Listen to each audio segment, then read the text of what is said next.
నిమజ్జనం కోసం జీహెచ్ఎంసీ ఇటు పోలీస్ శాఖ ఇతర డిపార్ట్మెంట్లు కోఆర్డినేట్ చేసుకుంటున్నాయి. 13 కంట్రోల్ రూమ్లు ఏర్పాటు చేశారు. 30,000 మంది పోలీసులు బందోబస్తులో పాల్గొంటారు. ఇక 160 యాక్షన్ టీంలు రంగంలోకి దిగాయి. నిమజ్జనాల కోసం 20 ప్రధాన చెరువులు, 72 కృత్రిమ కొలనులు రెడీ చేశారు. మొత్తం 134 క్రేన్లు, 259 మొబైల్ క్రేన్లు ఏర్పాటు చేశారు. హుసేన్ సాగర్ లో 9 బోట్లు రెడీగా ఉన్నాయి.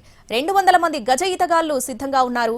శానిటేషన్ కోసం 14,486 మంది సిబ్బంది విధుల్లో ఉండబోతున్నారు. 56,187 విద్యుత్ దీపాలు ఏర్పాటు చేశారు.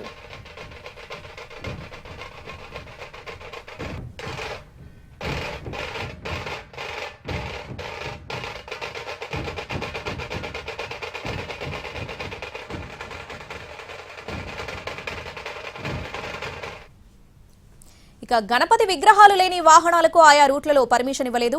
6వ తేదీ ఉదయం 6 నుంచి 7వ తేదీ ఉదయం 10 వరకు ట్రాఫిక్ ఆంక్షలు విధించారు. హుసేన్ సాగర్ చుట్టూ 7వ తేదీ సాయంత్రం వరకు ట్రాఫిక్ ఆంక్షలు అమల్లో ఉంటాయి.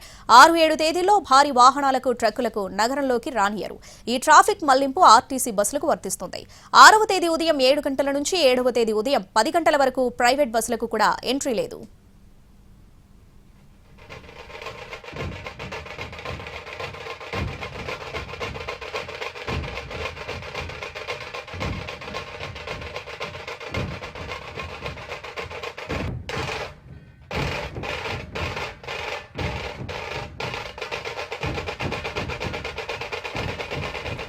నిమజ్జనం నేపథ్యంలో కొన్ని స్పెషల్ పార్కింగ్ ప్రాంతాలను లొకేట్ చేశారు. NTR stadium, lower tank bund road, public gardens, Buddha Bhavan వెనుక భాగం, Adarsh Nagar road, BRK Bhavan, Khairatabad junction, Khairatabad MMTS station దగ్గర పార్కింగ్ చేసుకునే వీలు కల్పించారు.